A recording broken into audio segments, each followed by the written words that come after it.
live with us for at least the next 10 years. And I just would like to do my mother honor by acknowledging the people to my back. Thank you all for coming, and I apologize for giving you my back to talk to, but I'm hoping that you can hear it. I am a Democratic 30-year village resident that's also representing the New Hempstead Democratic Club. Do I stop this clock now? No, yes, your clock will stop. I just wanted to make sure that everybody understands that we have a 3-minute rule here. I got it. Please continue. Okay. Just press that red button. Okay, as soon as I find my place, I will think. No, you can leave the mic on. The clock's starting. Okay, thank you. Okay. I'm appealing. Just press the red button, please. I'm appealing to this committee to be fair and equitable to those Nassau County citizens who historically have been disenfranchised of the services and resources. Consequently, the infrastructure and communities of brown, black, seniors, veterans, and disabled folks who are on fixed incomes are deteriorating. The residents of Hempstead, Uniondale, Roosevelt, Freeport, and Lakeview are being taxed at the same rate as their other Nassau neighbors, but because of past practices of packing and cracking, these communities continue to decay. And I would like to also say, and I don't see a clock running, so I still think I'm having 3 minutes left. And so I would like to also say that if we get in our cars and drive from right here on Franklin and Old Country Road down Franklin to the end of Franklin where Malay College begins and Hempstead Avenue B begins, if we did that blindfolded, once we get to the village of Hempstead, you would say, I'm in Hempstead. You would know. And once you drive out of Hempstead, you would say with the blindfold on, I'm in Rockville Center, because you can tell by just the feel of the car that you're in and the bumps and the infrastructure that's decayed in our black and brown communities. Based on our last census, I'm concerned about the imbalance of this committee. Our census showed that over 50% of the adults are females. I see 2 females represented on this committee. Our last census tells us that almost 20% of the residents are Latino/Hispanic. I see 1 represented here. Our last census says that almost 20% or approaching 18% of its residents are black and brown. I see 2 represented here. So how am I supposed to feel confident that you have my best interests at heart?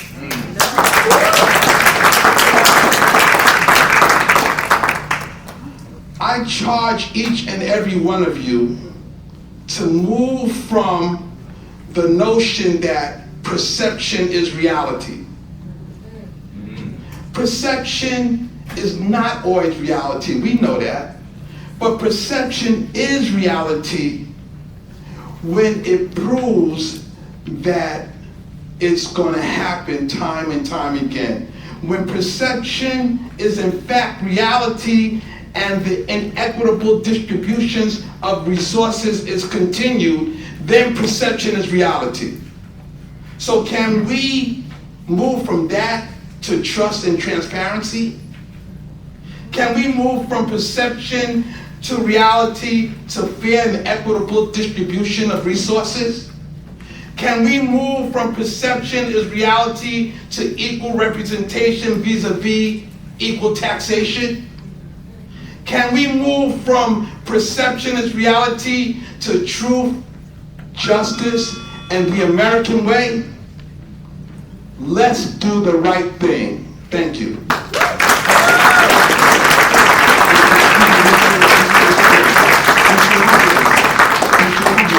have a quick question for you. If you can come back up. I have a quick question for you. Yes, sir. My name is Michael Pernick. I'm one of the commissioners. And first, I want to thank you for coming out today. And I want to thank you for your powerful testimony. It spoke to me, and I appreciate the time and the thought and your involvement in this process.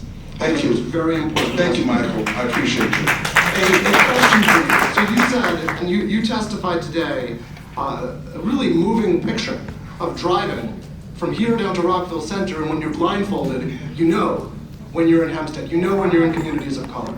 Can you tell us, for the benefit of all of the commissioners, how you think that issue, that disgraceful issue, might be addressed if we have a fairer district map? If we had a fair district, that's really, thank you, Michael, for just asking me that question, and that's almost a no-brainer.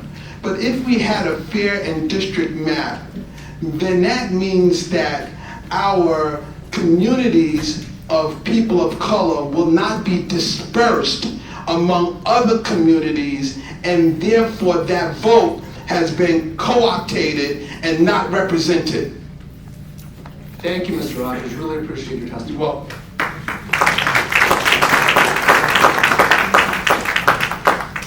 Karen Moskowitz, representing the League of Women Voters in Nassau County. Karen? Good evening.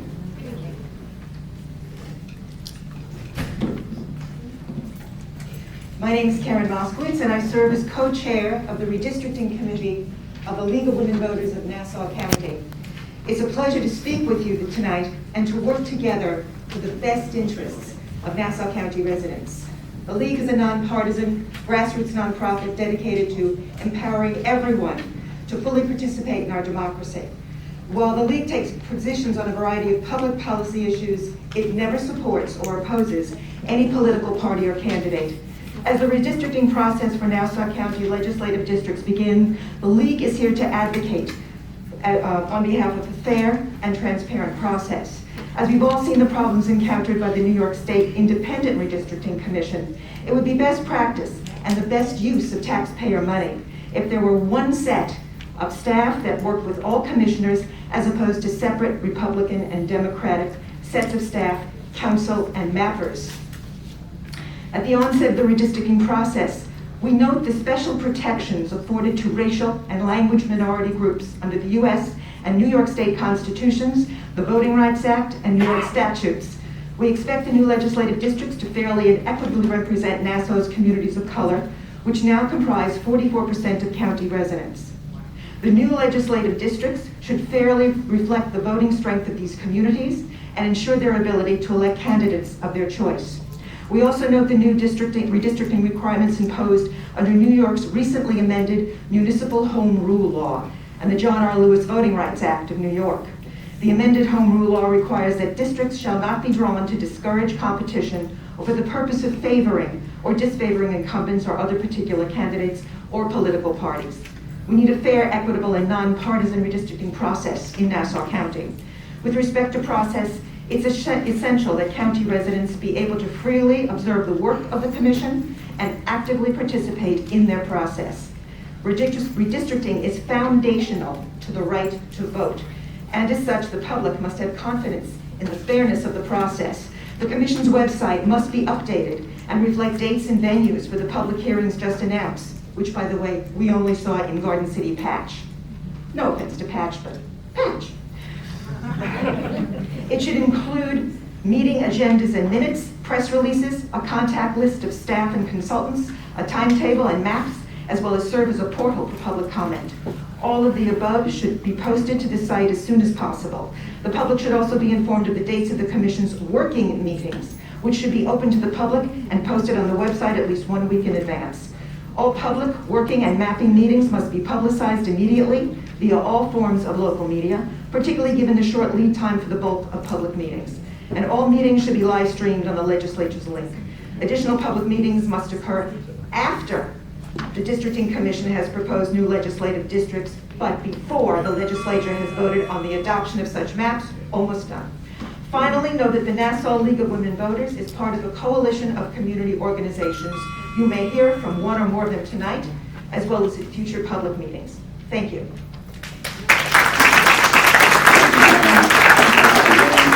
For the record, we have if there's anybody here who is non-English speaking, we have a language line, a representative sitting in this side of the building, which will have an interpreter for you so that you may participate in this proceeding. Would you like me to say that in Spanish? Absolutely. Hermano, así que alguien necesita ayuda hablando de inglés a español o que alguien le traduzca por ustedes, puede, en este lado va a estar alguien ahí para ayudarles, ¿ok? Gracias. Gracias, señor. Did the stenographer get that? He speaks 7 languages. Dan Oppenheimer, representing the guidelines for population apportionment. No, that's just my topic. Okay. Good evening to members of the public. I'll try to speak up, and good evening to all the commissioners. I realize this is not a question and answer session, but a public comment, but the comments that I'm making, I hope, can be addressed in my contact information that I provided when I filled out the form. There are 19 legislative districts in Nassau County, and I'd like to know what the legal allowable population variation among the districts is. I know state by state it varies. It may vary county by county. In New York State, I am not sure. They're supposed to be relatively close to the same. If you had a district that had 85,000 people in it and another that had 45, obviously that would be inherently discriminatory or improperly drawn boundaries. So my information I would like would be the legal allowable population variation, and if the county is currently following those guidelines, and if they will continue to follow those guidelines in the new proposed districts. The chairman mentioned that constitutional guidelines are followed. My understanding is that there are many guidelines with some wiggle room as you're doing this process. They refer to continuous and contiguous communities. I'd like to just give you a little graphic demonstration of what my district looks like. This looks like. Okay. So that looks like something out of a computer animation. This is not a compact, contiguous district. And I'd also like to see. Mr. Oppenheimer, just for the record, what district is that you're showing us? District 14, Laura Schaefer. Thank you, Mr. Oppenheimer. And that's a little piece of Hempstead is carved out of that. I'm a proud resident of the village of Hempstead. And this has been taken into a district that includes Garden City, Mineola, Carl Place, Bethpage, et cetera, et cetera. I'd like to know a public database of the population of each district for transparency purposes. The map makers that you have hired to do the districting have all of this information. The public needs to have this information as well. And I'd like to finally know how will the proposed new districts impact the population distribution. There's about 1.4 million at least population in Nassau County right now. It's never going to be an exact distribution in each district, but I certainly would like to see the data as to how you apportion them. Thank you. Yes, Mr. Oppenheimer. Just to answer your question, is deviation between districts is 5%. They have to be at least within 5% of each other, the most populated and the least populated. That's under the new statute that exists in New York State. And is that currently being followed? If it isn't followed right now, this process will correct it so that it does fall within that 5% deviation. And we'll be able to verify that? Yes. Thank you. Mr. Oppenheimer, Yes. thank you for your testimony today. You raised some important points about public transparency, posting information on the website. I'll note that we have introduced a resolution that does exactly what you have called for, requiring posting of all of the demographic data, requiring posting of all of the current maps, the statutes and applicable laws and regulations. We just spoke about one, the Municipal Home Rule Law. There's also the New York Voting Rights Act, which was just enacted. There's federal law, the Equal Protection Clause, the Federal Voting Rights Act. There are significant requirements under the Municipal Home Rule Law, including a prohibition on drawing maps for partisan advantage. Now, I've had in my career an opportunity to be witness and involved in this process across the country. And it is basic practice at the outset of the redistricting process to make this information public and easily accessible so members of the community, such as yourself, can engage and understand what the process looks like. And I hope that we can do that as a commission. We'll certainly ask the commission to approve the resolution that does exactly what you're asking for. So thank you for your testimony today. Thank you. I look forward to seeing that. Thank you very much, Mr. Oppenheimer. Karen Montalbano from the Baldwin Civic Association.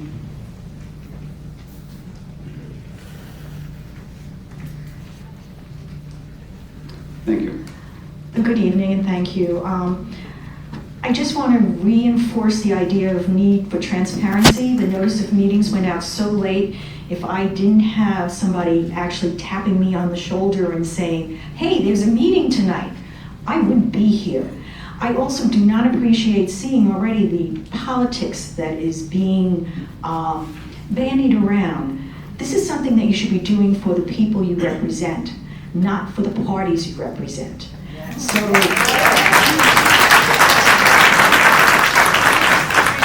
need fair representation. Baldwin is an interesting community. We are a diverse community.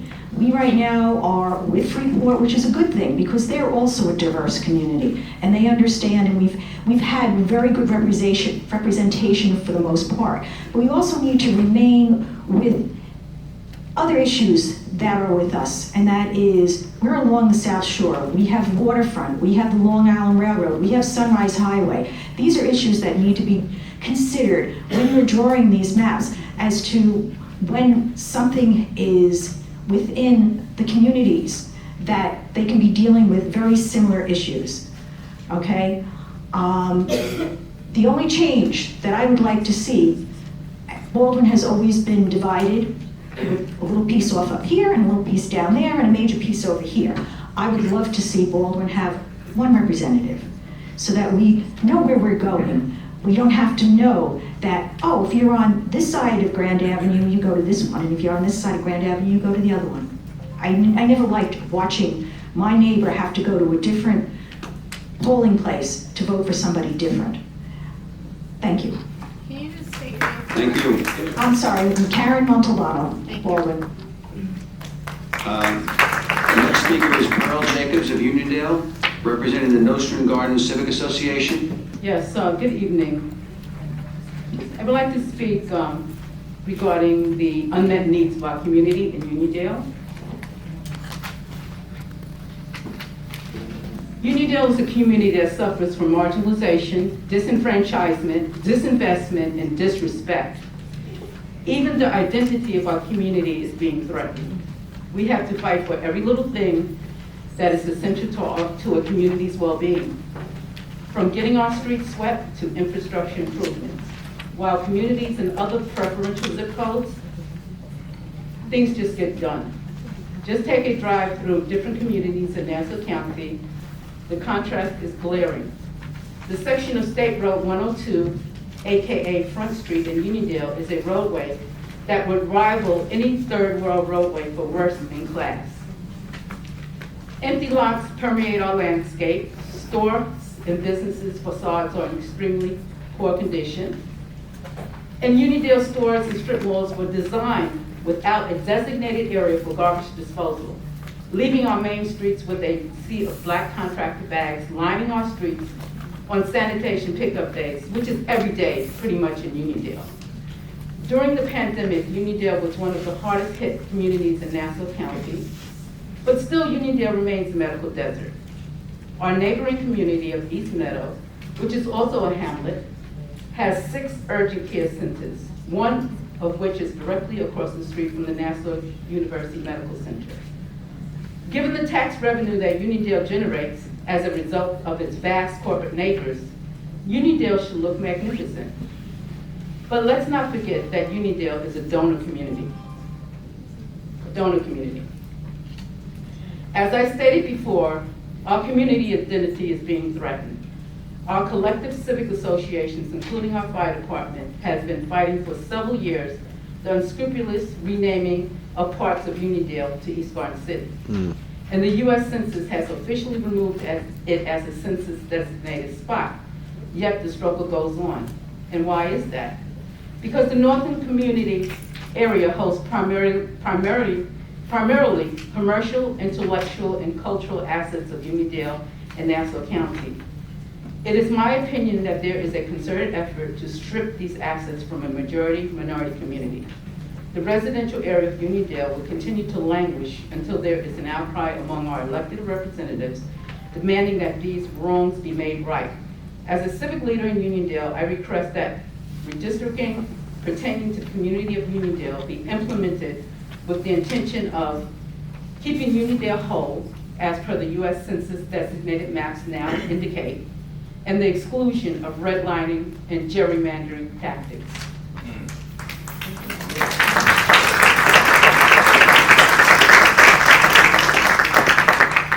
Thank you. Laura Malay, South Hempstead Civic Association. Laura, good evening. Hi, thank you for the opportunity to speak. I'm here representing South Hempstead, which is a very small community.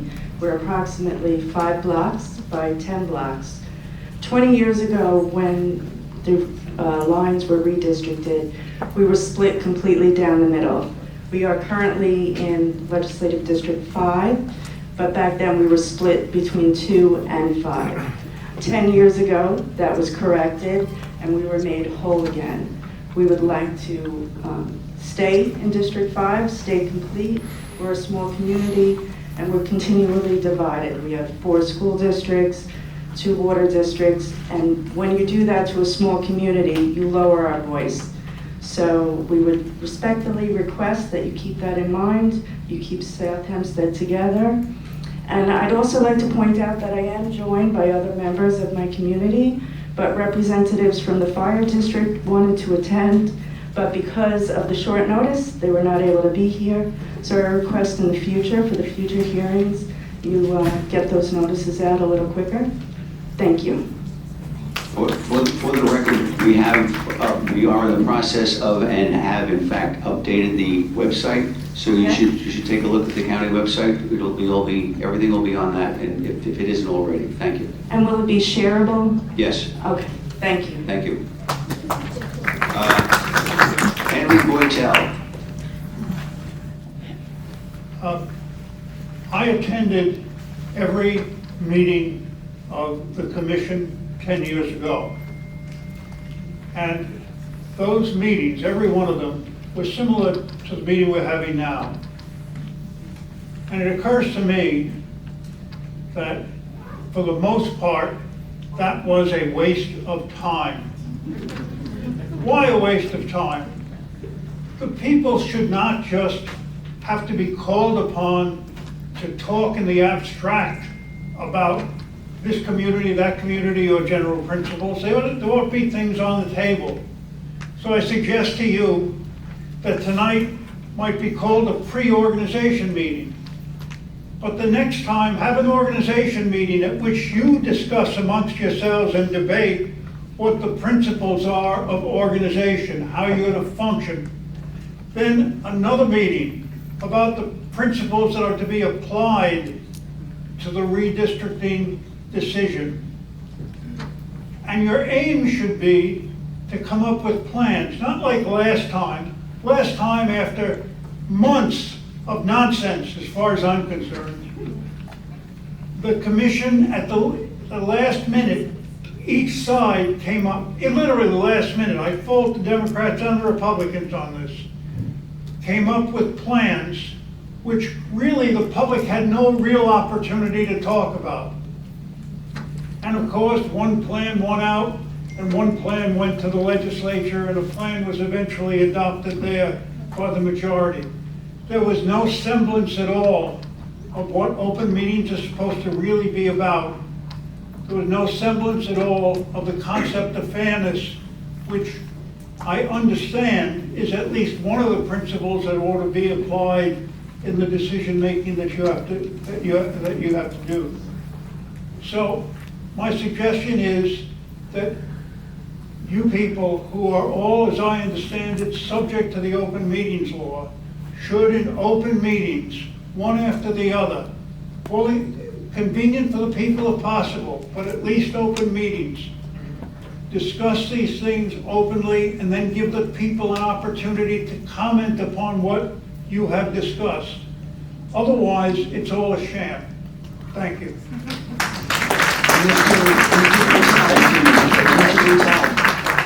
Thank you very much for your testimony. I appreciate you coming out and taking the time. I want to let you know that we being the Democratic Commissioners, have introduced a resolution, our resolution number 1, that does precisely what you're calling for. We are proposing that we have 7 hearings across the county after draft maps are introduced.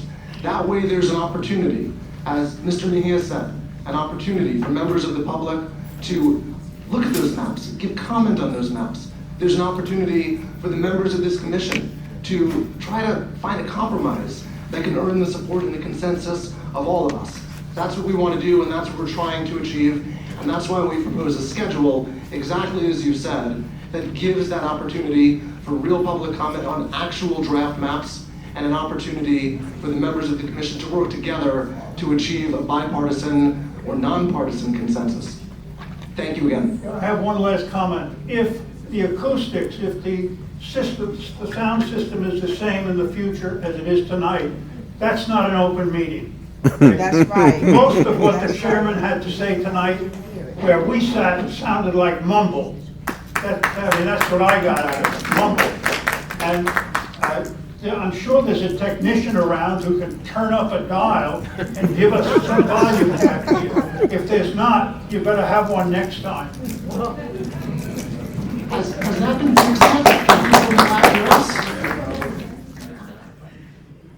Madam Majesty? Yes, sir. Yes, that's right. You got it right. Well, I'm going to say 2 things my mother always taught me. Believe none of what you hear and half of what you see. And excuses are skinneries and stuff with a lie. We are the oldest county in the nation. So we should set the example that we are in the 21st century. And we should not be continuing with this antiquated process. We should be setting the example. This time we should be educating people on the census so that we should be getting the money back from our taxes that we send to the state and to the federal government. We should spend more time doing that than what we're doing right now. Thank you. It's a misjustice to everyone sitting here. All of you that have been voted in as a legislator, all of us that are sitting here with Chairman, you spelled it out. You spelled out all the villages, you spelled out all the cities that we have. We should spend more time teaching people how to do the census so we can get our money back and we can spend it right on these roads that we have, that you keep your eyes closed. I have a Mercedes, and every time I have to dodge all these potholes in Hempstead, Roosevelt, and Freeport. I feel like it's a slave trade again. It's terrible. We should start looking into, as far as the redistricting is concerned, start with the people, not with you all. Start with the people that live there. Have representatives from every district to be a part of your committee. Start with the people. That's who voting you in. I'm sad to say, there's nothing, it's called transparency, that's a myth. Stop throwing that word around, because nobody's being transparent. We want the same people to keep voting so we can put the incumbent back in. Because if I start running against people, y'all not gonna like it. We have to change that. And it's sad to me that people are here. He said town of Hempstead. That place is too small to host a meeting there. We have to do things different. It's insanity, doing the same thing over and over again, expecting a different result. I'm asking you, do things differently. We are the biggest, the first county, am I correct? The first county in the nation. Let's set the example. Let's do things differently. You asked the question. Somebody said, just because you posted on the website, when you're running for re-election, you don't post anything on your website hoping people to come and vote for you. You get out there and you get the vote. So get out there and ask people to come to your meetings. How I found out about this, someone came to me and said, there was a meeting tonight. That's how you do it when you're running. Let's do things differently. We want different results, let's do things differently. Thank you.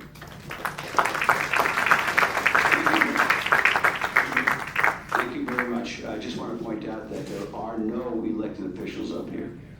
Well, then I'm going to say, I'm going to take back Your what we message said. is in no way diluted. Thank you. Thank you.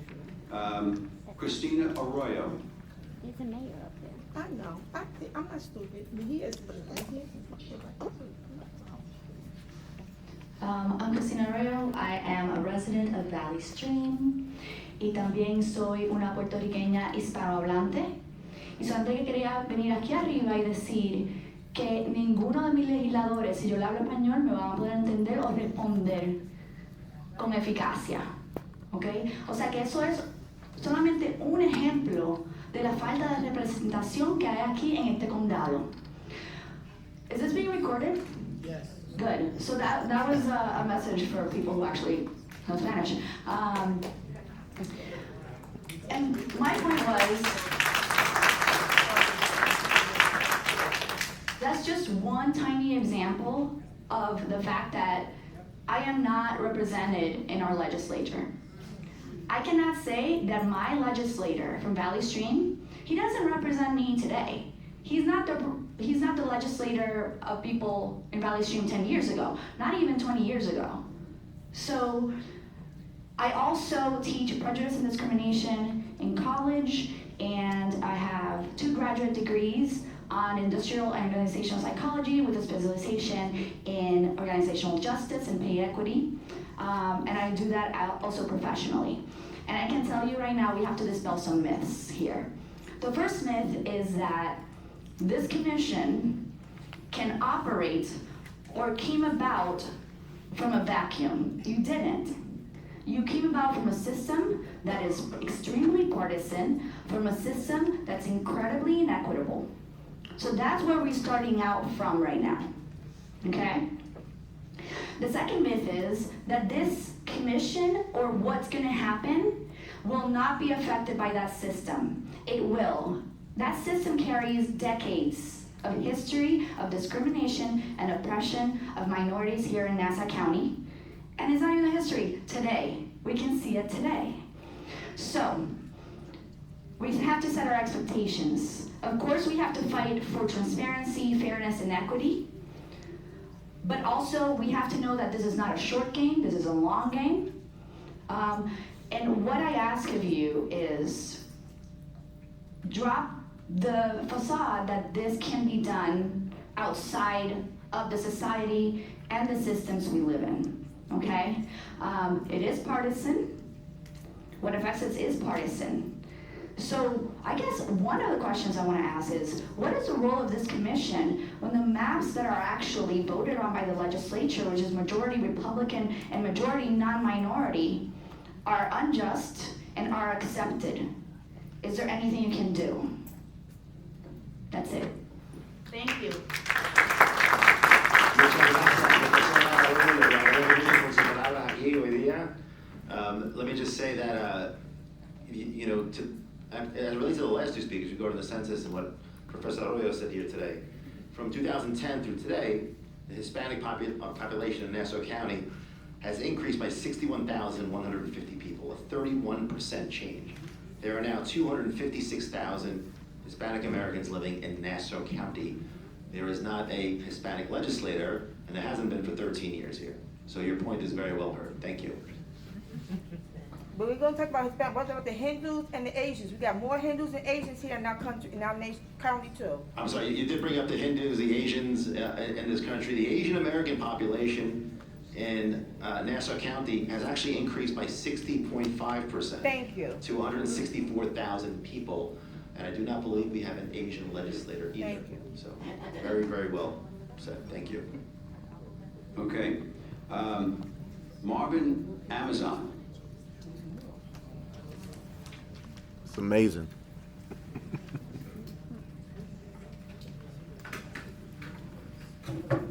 How's it going? Very fine, thank you. I'm not going to take much of your time, but I just wanted to say that this committee has a real opportunity to make changes now for us now and in the future. I would hope that this committee will take this opportunity responsibly and do the right thing the first time.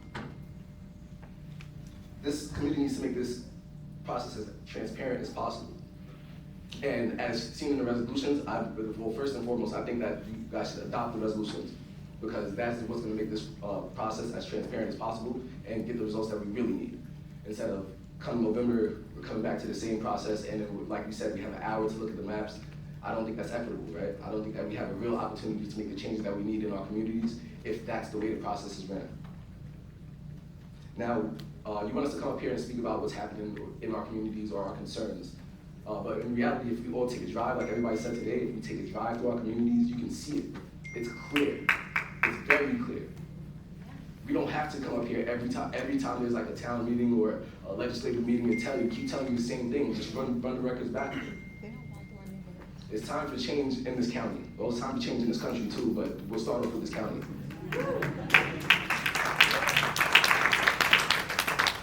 Now, I speak about the futures because I recently just had my firstborn son, right? And as I sit there yesterday, and I'm sitting there and I'm looking at him, and I'm thinking about this meeting I'm about to come to today, and I'm trying to figure out what can we do now to change what's going to happen in the future. Is he going to live in the same life in Hempstead where, like everybody's been saying, there's potholes all over the ground? Yep.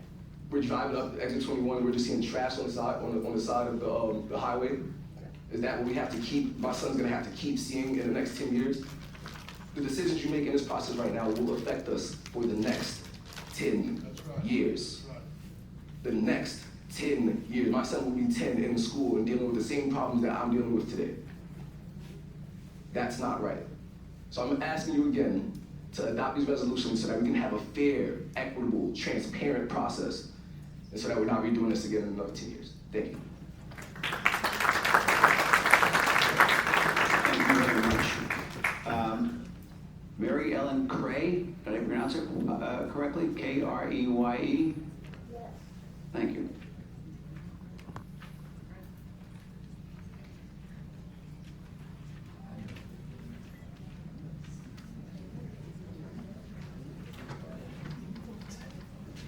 Thank you. Mary Ellen Cray, proud resident of Uniondale. I am here to champion Uniondale's territorial integrity during the redistricting. In 1853, when Franklin Pierce, everybody remembers him, right? He was president. The New York Times reported the name of our area was changed to Uniondale from Turtle Hook. So we were on the side of the union, folks. We are all about unity and community and urge redistricting be performed to preserve our geographical area and ensure it matches our legislative districts. We understand it is often a historical fact that communities of color and diversity are often fractured during redistricting. We will be observing carefully to see that our votes and our representatives and representations are fairly apportioned. I am further urging that the new districts have contiguous boundaries and avoid gerrymandering. Thank you.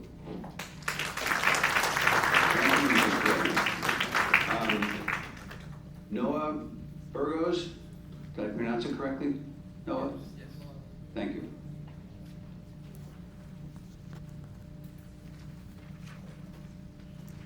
Good evening. I official, as an educator, and I'm here to, like everyone else, urge this chamber to do what's right within the community. You know, as a teacher, you know, I like to speak clearly and frankly with children. I like to explain to them things in a way that I think they can grasp it. So I'm going to do the same thing here, without being rude. I think when we say that we want to change things, if you think about how this country was founded, we know that there were things that were done inappropriately and just unfairly. And so we ask for things to be done differently. And so you heard the word gerrymandering being tossed around a lot. You've heard the word transparent being tossed around a lot. And the two words that I see, those two words are the ones that I see that's used more accurately is gerrymandering, because there's no transparency. The way you guys are designing to redistrict these maps, it's not fair. We know, like I said, how the country was founded. The country was founded in a way we don't need to speak of. And so we need to fix the issues of what has gone on in the past and what could happen in the future. So things that could happen in the future can be fixed. It can be fixed if we do it the right way, if we do it honestly, we do it decently. And so I'm just here for the residents of residents of Village of Hempstead and other neighboring villages just like you, so that you guys can do what's right, so that we can all live harmoniously at one point in time, because you know things are going to just the shambles, and it's just not fair. It's not fair to a lot of people. You know, people in this community, they should stay here or leave here, but they should have the option to stay if they want to, not leave because they have to, because of what's going on through things like this. And so I just plead to you guys to do things fairly, openly, honestly, and then appease the people in this crowd, appease the people in the county. Thank you.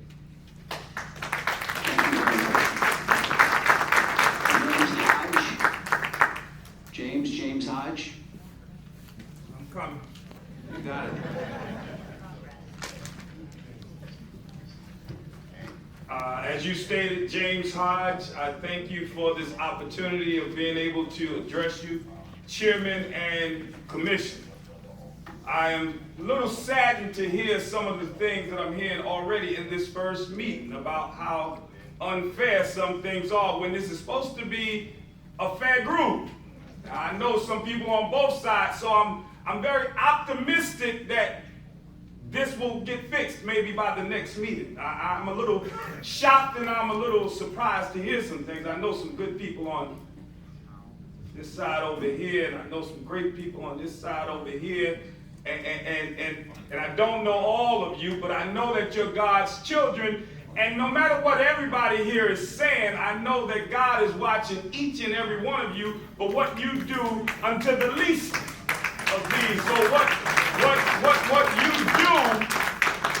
what you do, thank you for the applause, I don't take my time now.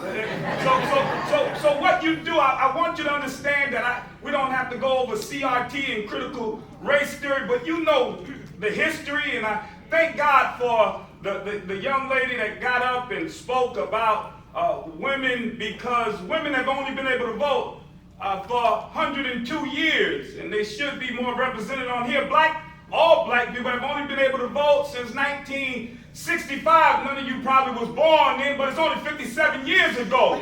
So I want all of you to understand that people and minorities have been treated very wrong. But this group right here, you have an opportunity before this county and this country to do what's right. I don't care who appointed you. You can throw your towel in and say, I'm not doing wrong. But to hear that this side has been asking this side, and I ain't really heard from too many people on this side, to hear that all of these things are going on and we're not giving fair opportunity to communities that are still going through all of these changes is unfair. So I plead with you in my 54 seconds to say that there's a great man, Jerry Weiss. He knows all of this stuff. He's sitting right there. You ain't know I was going to put you on there. But he's all over the country. He knows a lot. And I know everybody on this commission knows a lot about redistricting. So if you do what's right and not what your party wants you to do, because somebody appointed you, somebody you know, Do what's right, and you will do what's right on behalf of everybody, no matter what color, no matter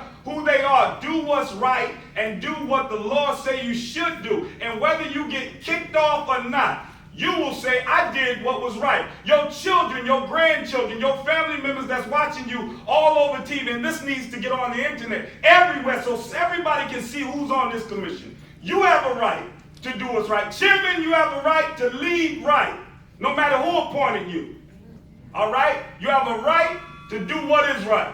And so I'm sorry, but I ended my last couple of seconds, Chairman, because they was clapping and took my time. So there comes a time when one must take a position that is neither safe nor politic nor popular, but he must take it because conscience tells him it is right, and that's by the late, great Dr. Martin Luther King. And remember this, Chairman, systematic racism doesn't simply rear its ugly head. It's voted on.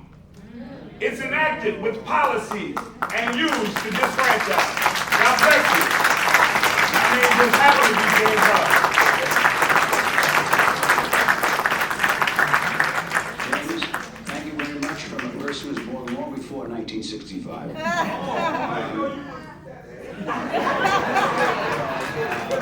Sanjeev Jindal.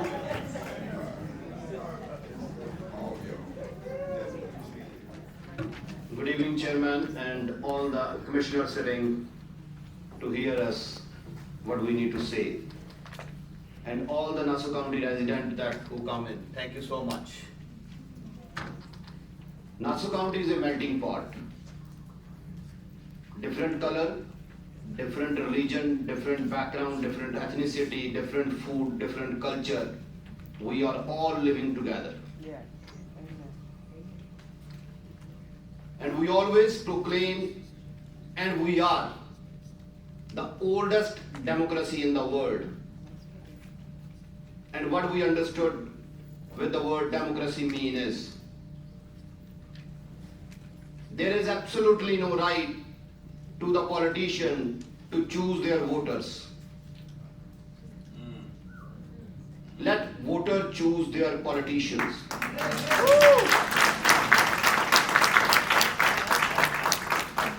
If each of you go to the Nassau County Legislative website, you find out there is a snakes like districts.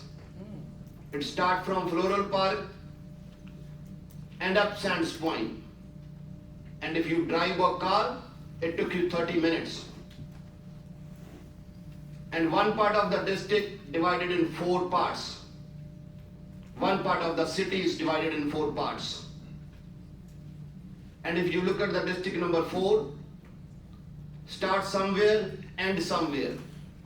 If you look at the district number 9, start somewhere, ends up somewhere else. We all need to understand that we are part of the democracy. And democracy is, let the voter choose their rights to elect their leaders. That's how the democracy works. And I urge you, I request you, please look into that one when it comes, you are going to redraw the districts. As one of the commissioners said, Asian population increased by 60%. What it means, when people comes to this county, they are coming for the safety, better future, better education for their kids. That's right. But people need to understand, the leaders need to understand that it has to get it done the right way. We need to have the shoulder to lean on if we have problems. I understand I have 30 seconds, but I have a lot to say. But please, we are all here. We took our time out also, and you guys took our time also to hear us. So please do the right thing. As one of my friends said, God is watching you, whatever you're doing right now. Right. Thank you so much.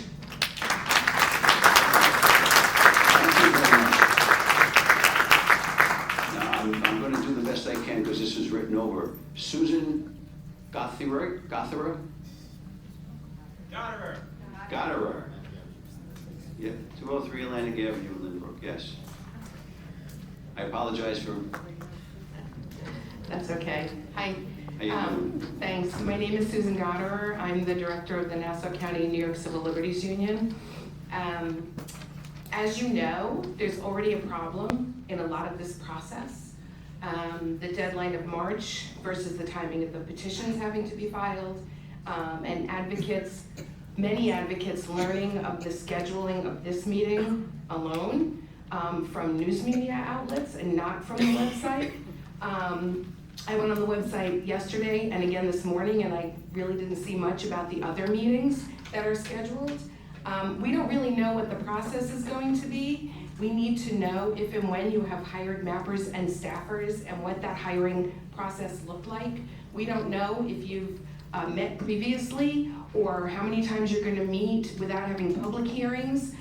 We need to know the process. We don't know if there are going to be hearings after the maps are drawn, how many, how much time is the public going to have to look at those maps. I hear you all talking about how we're going to try to create that sort of a process, but we don't know is really the answer, because you guys haven't put together that process yet as far as how to work together as a body.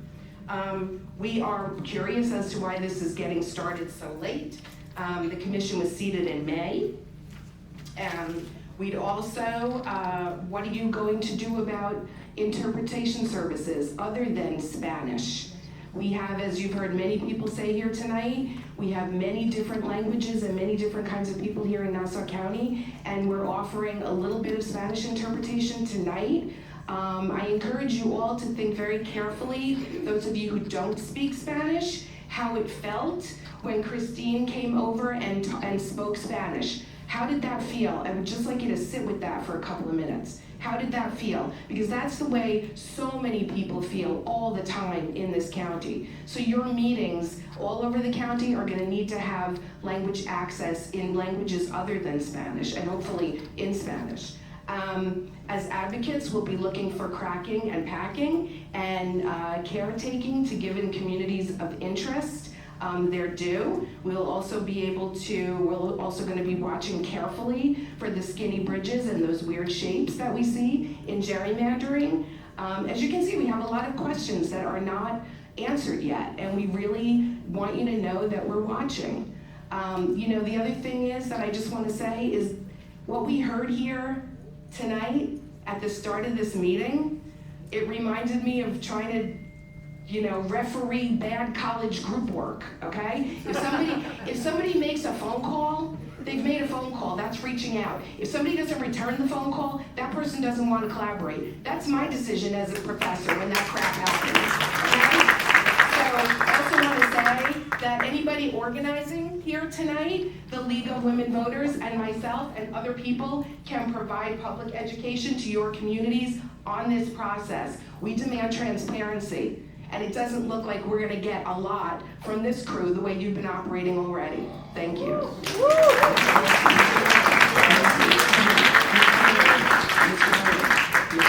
We told you we can't hear you. Ms. Carter, may I ask you a quick question? Yeah. I apologize for the acoustics, and I apologize that you couldn't hear me. Yeah. So, as the Nassau County lead for the ACLU, do you have recommendations on best practices, recommendations on the redistricting process that you would like to share with us that we should take into account as we consider the resolutions, as we consider what process we want to establish here on out? Do you have recommendations, specific recommendations, that you'd like to share with us now?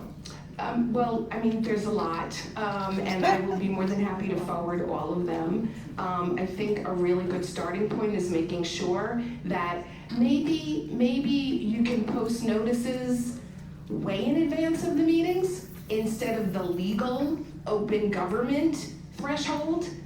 That shows goodwill, okay? Really, you know what this is. You know what's been done, right? You know how this has been done in the past. One of the best practices would be to get a commission that reflects the population of the county. That might be important. Make sure that this is transparent. Make sure you have a process going into this so this bickering doesn't happen in advance.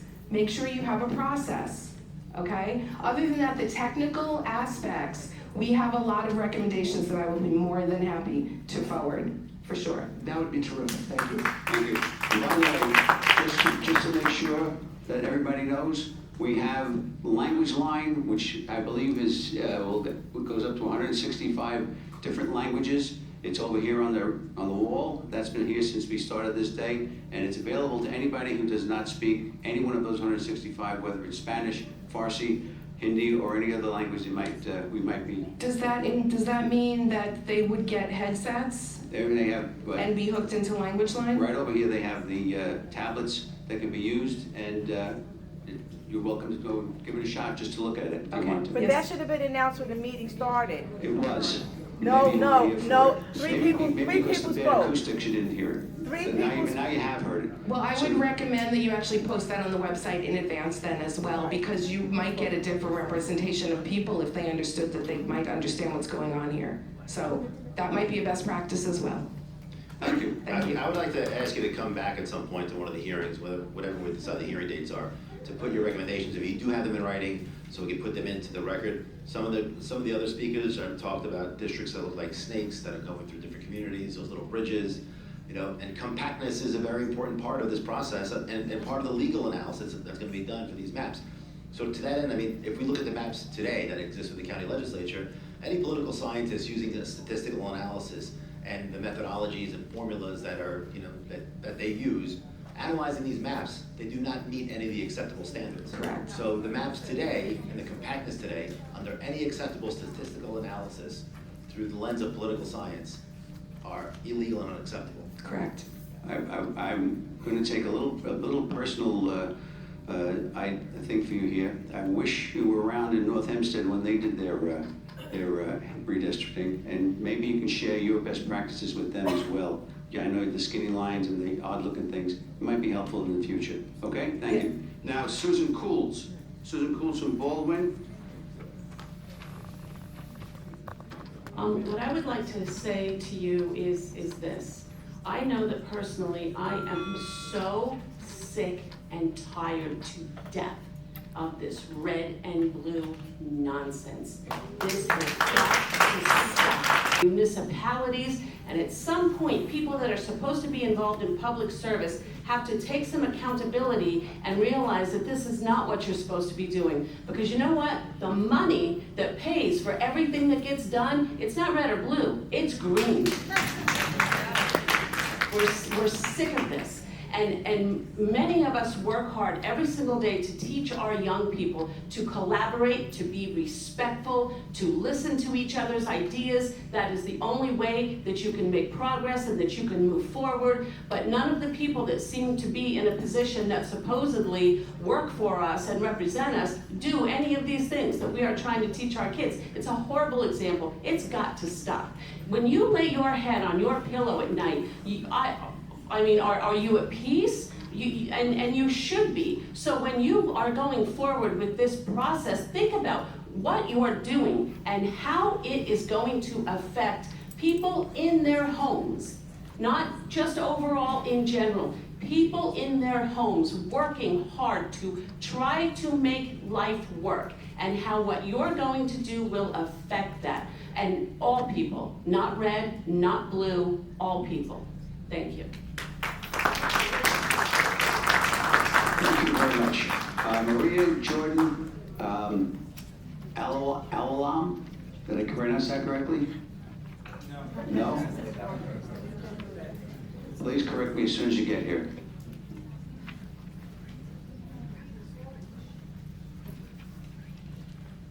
Maria Jordan Awalam. Thank you. Good evening. My name is Maria Jordan Awalam. I am a Freeport resident, and I am president of the Freeport School District Board of Education. I'm here today because once again, we're in a critical moment where immigrant and communities of color are still asking themselves, how can we ensure our voices are heard? I cannot think of a more important way for us to do so than to engage in how our representation is developed and carved out. We live in one of the most segregated areas in the country. Is this really what we want to be on the top 10 list of nationally? Our public schools continue to be segregated, creating even more inequities along racial and socioeconomic lines. Many of us already live in areas where we constantly have to fight to be heard. We have to fight to achieve environmental justice for our children. We have to fight for the availability of resources. We even have to fight for basic quality of life services. We should and also have to fight to simply have a right afforded to us as residents and citizens of this country, the right to fair representation.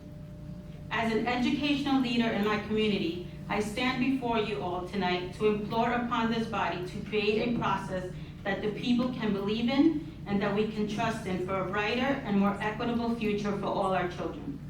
We live in a democracy, and as such, we need our representatives to lead with transparency and to represent us all.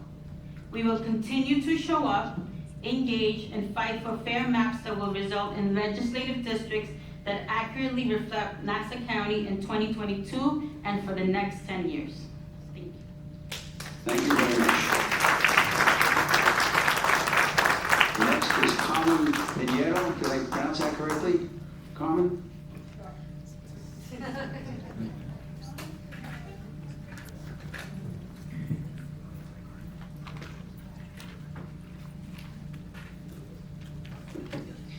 Good evening, Chairman and members of the committee. My name is Carmen Pinheiro. I'm former Deputy Mayor of the Incorporated Village of Freeport, lifelong resident of Nassau County, and a taxpayer.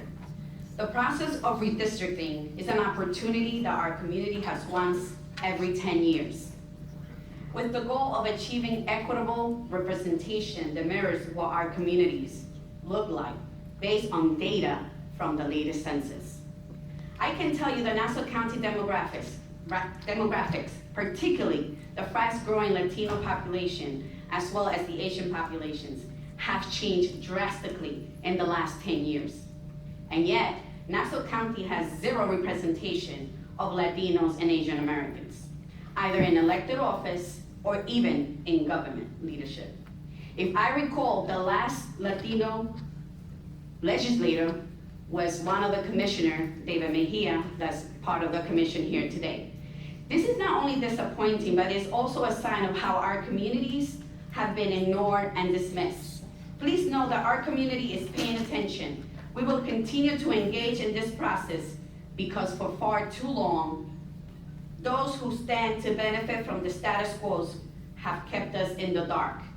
And a process that is supposed to produce maps that continue to divide our communities. Communities with shared interests, concern, culture, to suppress our vote and silence our voices in government.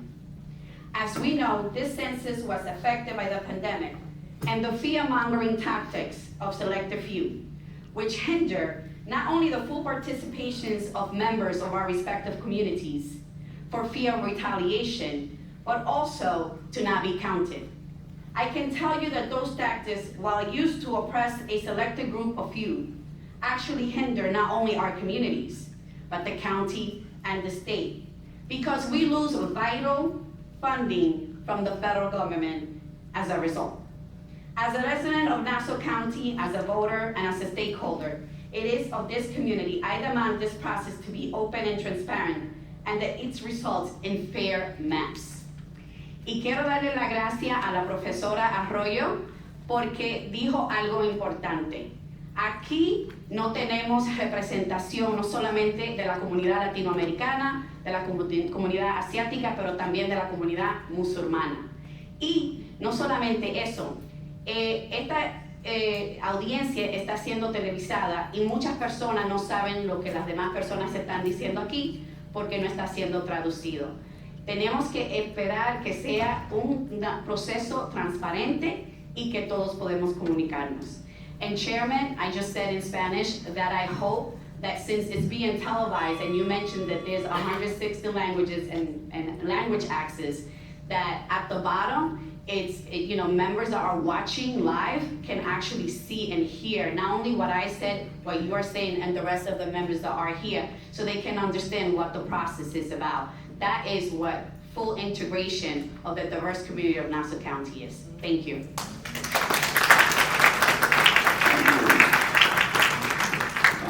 H. Scotty Gardine Codes.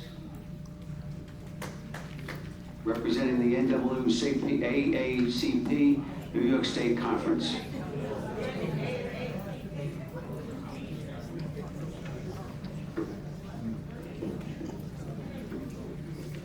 Good evening, everyone. I have standing with me the NAACP that we represent in New York State, branches, presidents, different positions they hold. I thank you, commissioners, for hearing us tonight. My name is H. Scotty Codes, and I'm the chair of Civic Engagement, New York State, and the 2020 Census and Redistricting Coordinator for the NAACP New York State. I came in tonight expecting to explain what redistricting is all about, but as I was walking in, you were explaining, someone was explaining, I'm not sure which chairperson, what redistricting is, so we'll skip over that. What do we want, NAACPers? We want to have individuals elected or already in place with the fight to protect our community. It is unfortunate that we are not privy to seeing a map today. Let me say, however, maps should be drawn with community cohesion in mind and not division. Lines should not be drawn that divide communities of interest, which creates difficulty to find representatives to champion the causes and advocates for them. Our NAACP requests tonight of you, however, the maps be drawn in our Black and brown communities should remain contiguous and intact. As all communities, the same should apply. With fair-minded representatives and fairly drawn maps, we will be afforded the same entitlement and services as other neighboring communities. Let me digress for a second. 10 years ago, I was here testifying, and with me, I have my grandson, who we have to protect with whatever maps you intend to draw. He was just a baby. Now he is 10 years old, and I want him to stand with me. He's the third vice chair of the Lakeview Democratic NAACP Youth Council.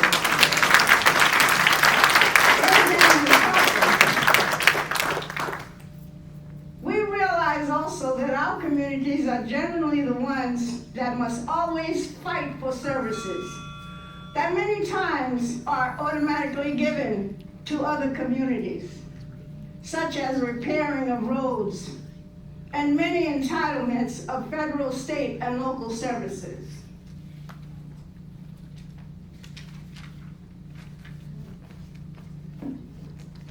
Although this is not the drawing of the New York State Assembly district lines, we in the 18th Assembly District are concerned that our communities remain intact legislatively, as was the Assembly lines. Partisan redistricting has a negative impact on representative democracy. This brings us to gerrymandering that we all are familiar with. Back in 2013, we made a passionate plea on behalf of the NAACP to our brothers and sisters across the state of New York to join with us and to support us as we continue the fight against gerrymandered district maps that were designed by Nassau County Majority Party for the Nassau County residents. The majority map would have moved more than 300 residents back in 2013 to accommodate their gerrymandering efforts of control and power electorally. Our communities will pay close attention to how the lines are being drawn. Finally, We want fair, the NAACP, we want fair redrawing of these legislative maps, and we will continue to make our presence known at every meeting that you put in place. Let me add also, it's most unfortunate that this meeting was called in such a short notice. And thank the Lord, we have the room pretty packed.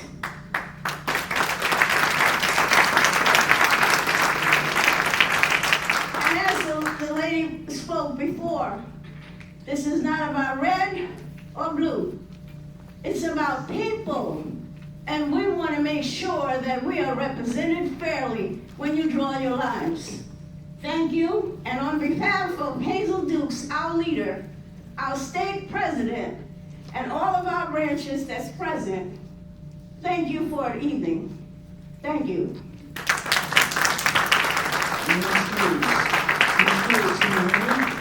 Ms. Fields, can you hear me? I'm sorry? Can you hear me? Yes. I have a question for you. Okay. But first, I want to thank you for being here tonight. I want to thank the NAACP for being here tonight. And I want to thank you for your leadership in the NAACP and all that you do to advocate for our democracy. Now, my question for you, I understand that you were involved in 2013. You testified, you followed the process. How do you feel that process went? And what can we learn from 2013, from the 2012-2013 process as we do our work here today? Mr. Perney, I must say I am disappointed. From 2013 to now, we are not seeing the transparency and the accountability that we expected to see 10 years later. There's still a fight going on. We're still assuming that red and blue is all about. It's about the people. Someone testified before and said, when Mayor Wayne Hall was the mayor in the village of Hempstead, he used to always say, when he drives through Garden City and go to Rockville Center, he doesn't want to know the difference between Hempstead, what Hempstead looked like. Unfortunately, that didn't happen. It's the same thing from even when he was mayor. So, nothing has changed. The fight continues. And we, as NAACPs, will make sure that we stay in the struggle and that we continue the fight. We are not going to back down. Thank you very much. Thank you.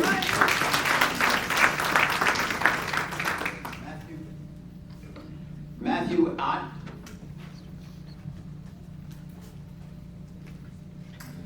Thank you so much for allowing me this opportunity to speak. My name is Matthew Ott, and I currently reside in Mineola. The main objective of this meeting is to redraw the Nassau County legislative map in a way that brings fairness. I think that's the main theme of this meeting. Fairness to all residents, regardless of political affiliation. We have seen both parties attempt to manipulate and in certain situations successfully redraw the maps in their favor, a process known as gerrymandering. While independent committees are a step forward, we're still seeing a divide between two parties similar to what happened during the New York State redistricting process. In order to ensure a fair process for all residents of Nassau County, we must use mathematics to take out as much bias out of the equation as possible. One equation that has been used to measure compactness in a district is the Polsby-Popper method, P-O-L-S-B-Y-P-O-P-P-E-R. Has anybody heard of this equation? Okay. So as I said, it is a mathematical equation that uses area and perimeter to calculate the compactness of a district on a scale between 0 and 100. It is my recommendation that this mathematical equation be strongly considered during the redistricting process.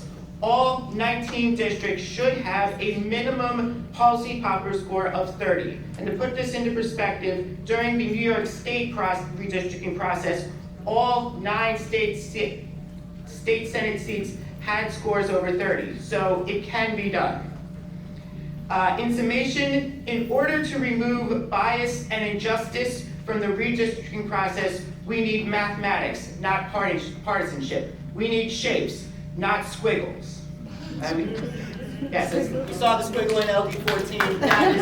That is simply not acceptable. I do have a little bit more time, but I did want to mention, as people mentioned, the systemic racism that has been going on. I think one of them briefly mentioned, the founding of this nation and the history.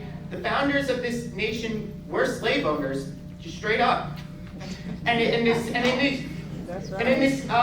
time, I just want to point out, people talked about the percentage of Hispanic Americans in Nassau County, percentage of Asian Americans, percentage of African Americans. There's about 25%, I believe, 20 to 25% African Americans. How many of those African Americans live in District 1 through 3 compared to Districts 4 through 19? Thank you. Thank you. That's good. Thank you. Thank you for your testimony. Especially appreciate you bringing up Paulsby Popper, a statistical model. And I agree with you. The current legislative districts as drawn perform poorly, and there's about 10 different models. And I think it's the responsibility of this commission to reference all of them in drawing fair and equitable districts for everybody. Another way to determine compactness is, you'll know it if you see it. And I think as the gentleman over here demonstrated when he held that map up, I think most of the districts, that we would expect failed that as well. So I appreciate you bringing that up, and we definitely will be referencing these statistical models in drawing our current district, the new districts for the county. Okay, thank you. I think we're agreeing with you because using math and the various 10 statistical models that political science has used, by any one of those standards, the maps that they have drawn today fail. Okay, Mimi Pierre Johnson for the Elmont Cultural Center. Good evening. My name is Mimi Pierre Johnson from Elmont Culture Center, and I'm also a member of the League of Women Voters Tonight, the Redistricting Coalition. Before I even say anything, and I hope you indulge me with a couple of more minutes since you gave other people some. Before we started in 2011, when the whole redistricting process was happening, many of us in Elmont were excited about being a part of the process here, the civic process. And I'd like to say to all my Haïtiens, ou bon moun kap batay pou. Parce que c'est pas seul Panyol, c'est pas seul Asian, mais Haïtien là tout. So that's from the Haitian community. That's right. So in the Haitian community in Elmont, we started to be very civically engaged. And this is what our map looked like. This is what our district looked like. And then this is what they did after. So we were bamboozled, all right? This is how we were before, and after we were, this is what they did, okay? So talk about compactness, right? In order for me to go through my entire legislative 3rd district, I have to go through another county, through the marshes, the water, back into Rosedale, and then back into Nassau County, right? So already that's wrong, and I'm so happy that all of you understand the redistricting laws and how you're supposed to do it. Many of the people that made those decisions 10 years ago, many of them are not even with us, either no longer elected officials or they have since passed away. And that is super important because when you think about what can happen in someone's 10 years, right? There's so many people that's gonna give you the stats and all that. I want you to understand what happens with the decision you're gonna make on these maps. My daughter was in college, freshman. She's now a 31-year-old married woman. I am now 60. When I am 70, you think that I want to go through this again? You have the opportunity to make things right for Elmont, Valley Stream, Legislative Third, and everybody sitting in here. And I'm gonna tell you why this was a bamboozle, and this right here, to me, is a sham. And until I see the right thing happen, then I'll have faith again in a redistricting coalition, a redistricting panel. When they said to us, we're gonna hear you, meetings happen, we were here from 11 o'clock till 6 o'clock at night. The shuffling of the papers happened with who wanted to speak. I remember that. We're a little bit older now, we're a little bit bigger now, but I'm gonna tell you something. Please indulge me, because you need to understand what your decision did, not you. After that redistricting process, on the state level, my street, Crystal Street in Elmont, look it up. My house, specifically my house, the line was drawn so that my neighbors across the street was Senate District 7 and I was Senate District 9. On the legislative level, I already showed you what that was like, and now they pushed us all the way to the 5 towns. There were many residents from the 5 towns here begging, do not break us up. They did it anyway. So now we became a part of the broken 5 towns. So on the state level, we just won. Because I don't know how many of you know this in Nassau County, but Elmont and Valley Stream, for the past 11 years, was represented on the federal level in Queens. In Queens. I'm still paying Nassau County taxes. My taxes didn't go down. But we were represented by a Queens representative.